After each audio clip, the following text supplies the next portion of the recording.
الرحمن الرحيم وبه نستعين ولا حول ولا قوة إلا بالله العلي العظيم.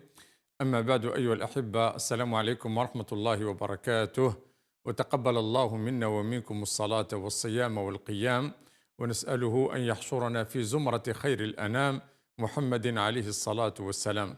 مرحبا بكم في هذا العدد الجديد من برنامجكم احفظ معنا، وباسمكم جميعا نرحب بالمشاركين معنا في هذا العدد، وهو عن يميني الطالب عبد الرحمن. مرحبا بك عبد الرحمن. السلام عليكم. وعليكم السلام ورحمة الله وبركاته. وكذلك يحيى أبو جود، مرحبا بك. الله يسلمك شيخ، ربي يعزك.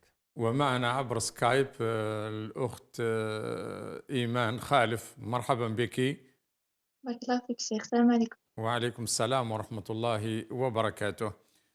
كما تحدثنا في الحصة السابقة أو العدد السابق عن الانتفاع بالقرآن الكريم، يجدر بنا أننا نعمل من أجل أن نرتقي بالقرآن الكريم، وهناك خطوات عملية للارتقاء بالقرآن الكريم. ذكرنا ما ذكرنا به عبد الله بن مسعود رضي الله عنه: اقرأ القرآن ما نهاك، فإن لم ينهك فلست تقرأه. إذن هي إشارة إلى أننا نرتقي بالقرآن الكريم. وأول خطوة من خطوات الارتقاء بالقرآن الكريم أن يكون القرآن شغل الشاغل، همي وهمتي كلها مع كتاب الله سبحانه وتعالى. كما أشرنا في عدد من الأعداد، هو أننا لا نعطي فضل وقتنا للقرآن الكريم. كثير من الناس، وإحنا رانا عايشين في واقع وعايشين مع ناس، والناس يجيو يقولوا لنا ما نقدروش نحفظوا القرآن، ما نقدروش نقراوا القرآن، ما عندناش وقت نقراو فيه القرآن. لكن لما الإنسان يدير همه هو القرآن الكريم يجد له وقتا محددا. هذا الوقت أنت الذي تختار. احنا ذكرنا فقط وقت السحر، وهو وقت الصفاء الذهني، أفضل وقت لحفظ القرآن الكريم. أما لتلاوة القرآن نجعل له وقتا من أوقاتنا، خاصة ونحن في شهر رمضان الفضيل، شهر رمضان المبارك، اللي هو شهر أنزل فيه القرآن. فنبدأ نجعل يعني وقتا محددا لكتاب الله. إذا كان درنا ساعة في اليوم نثبت على هذا الوقت هذا يوميا، ومهما كان لازمني نلتزم به، لأنه كاين أحيانا لصوص الوقت، لصوص يعني ياخذوا منا البرامج تاعنا. أنا نحاول نتعرف على هذه اللصوص، ولعل أكبر لص من اللصوص هو ذلك الهاتف النقال. أنت تكون تقرأ في القرآن الكريم فيرن الهاتف، لما تكون تقرأ القرآن طفي الهاتف تاعك وقت اتصالك بالبشر.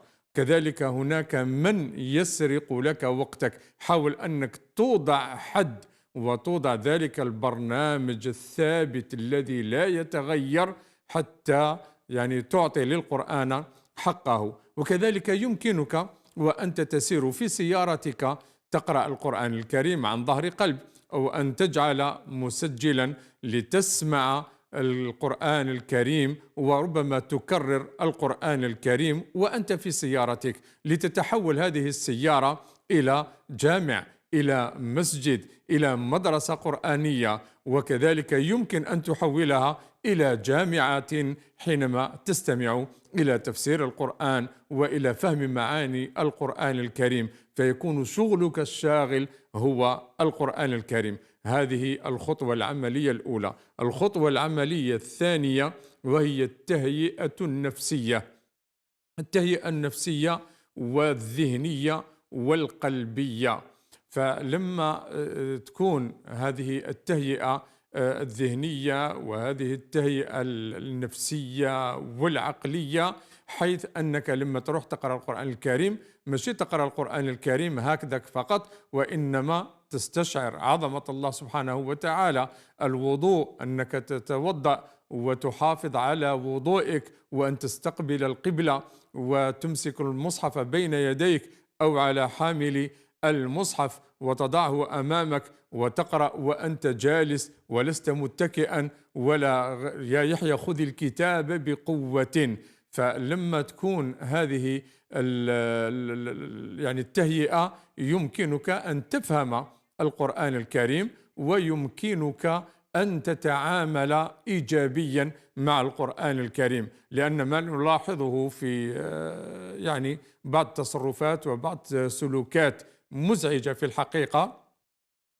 الحقيقة من بعض إخواننا في المساجد، حيث أنه يجي للمسجد يعني يتكسل يستلقي على ظهره ويحكم المصحف أو لا يمسك المصحف وإنما الهاتف النقال ويقرأ وكأنه يقرأ في كتاب أو في مجلة أو في شيء يعني عادي. لا، القرآن الكريم لابد له من استعداد نفسي وعقلي وفكري أيضا، ولأن الله عز وجل قال للنبي صلى الله عليه وسلم إنا سنلقي عليك قولا ثقيلا. وما أثقل هذه الأمانة، إنا عرضنا الأمانة على السماوات والأرض والجبال فأبين أن يحملنها وأشفقن منها وحملها الإنسان إنه كان ظلوما جهولا.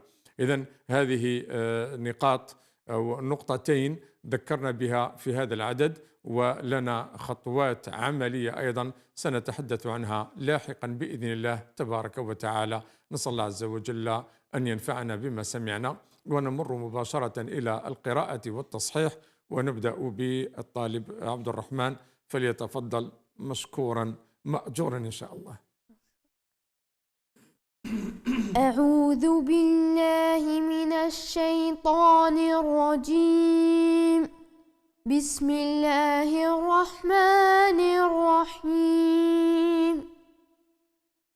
أفمن يعلم أنما أنزل إليك من ربك الحق كمن هو أعمى. ديروا الشدة على الحق.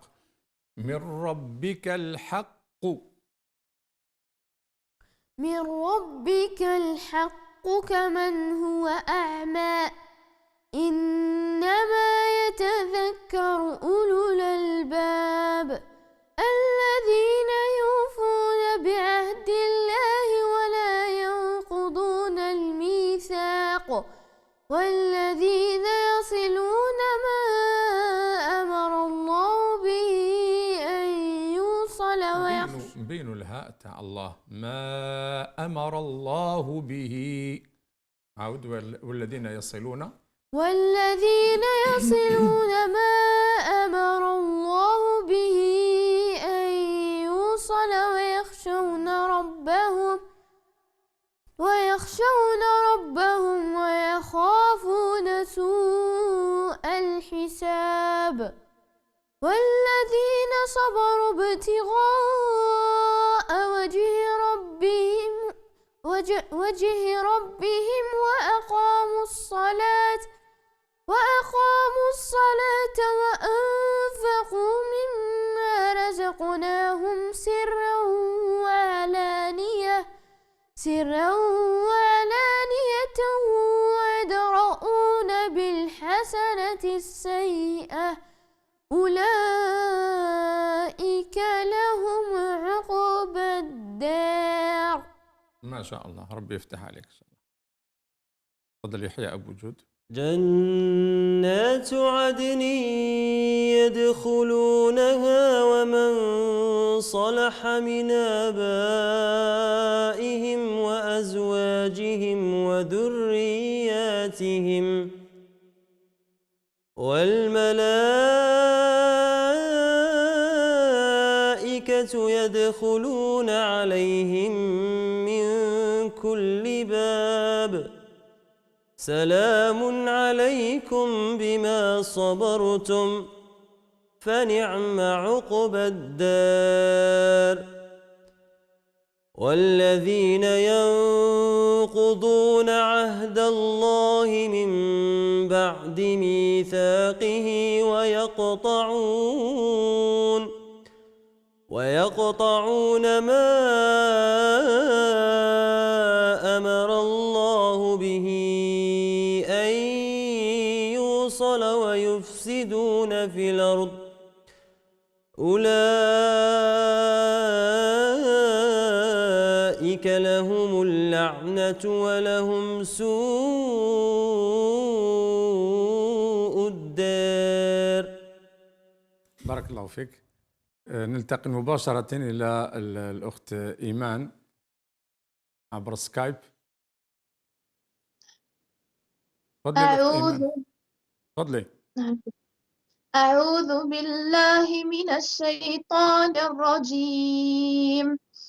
الله يبسط الرزق لمن يشاء ويقدر وفرحوا بالحياة الدنيا وما الحياة الدنيا في الآخرة إلا متاع ويقول الذين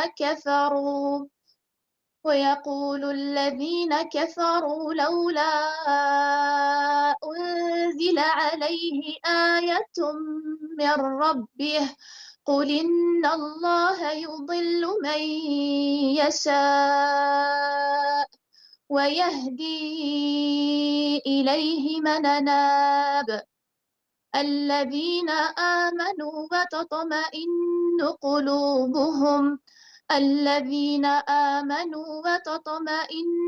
قلوبهم بذكر الله ألا بذكر الله تطمئن القلوب.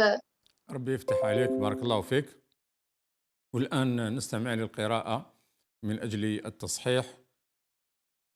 أفمن يعلم أنما أنزل إليك من ربك الحق كمن هو أعمى إنما يتذكر أولو الألباب الذين يوفون بعهد الله ولا ينقضون الميثاق والذين يصلون ما أمر الله به أن يوصل عفوا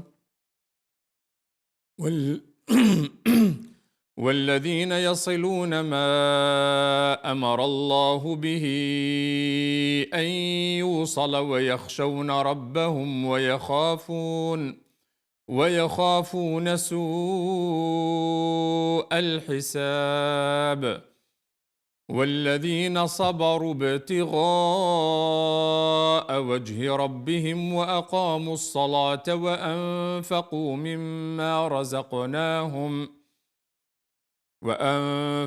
مما رزقناهم سرا وعلانية ويدرؤون بالحسنة السيئة أولئك لهم عقبى الدار جنات عدن يدخلونها ومن صلح من آبائهم وأزواجهم وذرياتهم والملائكة يدخلون عليهم من كل باب سلام عليكم بما صبرتم فنعم عقبى الدار والذين ينقضون عهد الله من بعد ميثاقه ويقطعون ما أمر الله به أن يوصل ويفسدون في الأرض أولئك لهم اللعنة ولهم سوء الدار الله يبسط الرزق لمن يشاء ويقدر وفرحوا بالحياة الدنيا وما الحياة الدنيا في الآخرة إلا متاع ويقول الذين كفروا لولا أنزل عليه آية من ربه قل إن الله يضل من يشاء ويهدي إليه من أناب الذين آمنوا وتطمئن قلوبهم بذكر الله ألا بذكر الله تطمئن القلوب. صدق الله العظيم.